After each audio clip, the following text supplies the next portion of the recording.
iyo ang biyayang ito na pinagkaloob mo kay Pastor Anthony, kay Pastor Laura, sa kanilang pamilya.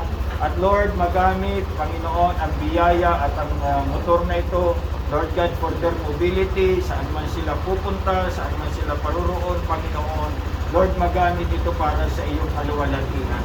Higit sa lahat, Panginoon, amin pong itinideklara na mga biyaya at pagpapala na nagmumula sa iyo ay walang kalakip na pighati, Panginoon Diyos, sapagkat ito, Lord God, ay magiging, Lord, makakabuti sa kanila, magbibigay sa kanila ng joy, magbibigay sa kanila ng kapayapaan, upang patuloy kanilang purihin, patuloy kanilang sambahin, patuloy kanilang mapasalamatan sa kanilang buhay. Panginoon, habang ang motorsiklong ito, Panginoon, ay tumatakbo sa mga lansangan, dalangin po namin, Panginoon, ang iyong mga anghel. Lord, every time this, Lord, motorbike, Lord God, ay tatakbo, Panginoon Diyos. Lord, dispatch your angels concerning their safety, Lord God. Lalo na sa kanyang pagmamaneho, Panginoon, dalangin ko po ang iyong pag-iingat sa kanya.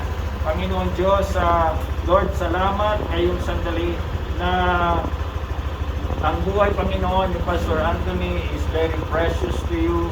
Lord God, ginamit mo siya, Panginoon, para, Lord God, mapaglingkuran ka at maluwalhati ka, Panginoon Diyos, sa kanyang buhay. Dalangin ko, Panginoon, ang patuloy na paglakip ng iyong pag-iingat, Panginoon, sa kanyang buhay.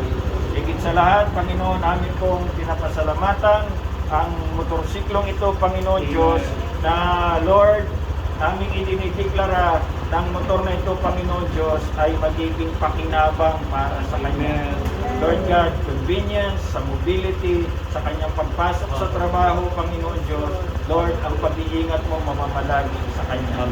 Panginoon, for surely goodness and mercy shall follow him all the days of his life.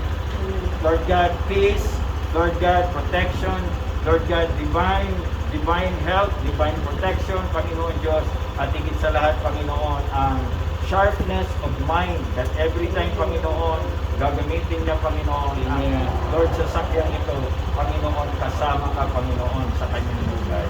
Panginoon Diyos, salamat, ina-acknowledge namin na ang lahat ng ito, ikaw ang Diyos na nagkaloob, kaya naman pinapasalamatan namin ang lahat ng ito. At Lord, ibinabalik namin sa iyo, ibinabigay namin sa iyo ang pagluwalhati, papuri, pasasalamat sa mga biyaya na ipinapagkaloob mo sa amin. We acknowledge your blessing, we acknowledge your goodness, we acknowledge your love for us, O Lord God, kay Pastor Anthony, Panginoon Diyos, at sa kanyang pamilya.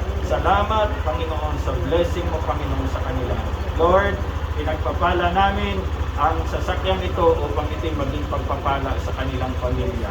Lord, igawad mo ang bendisyon ng iyong pagpapala, Panginoon Diyos, sa ngalan ng Ama, ng Anak at ng Espiritu Santo. Amen.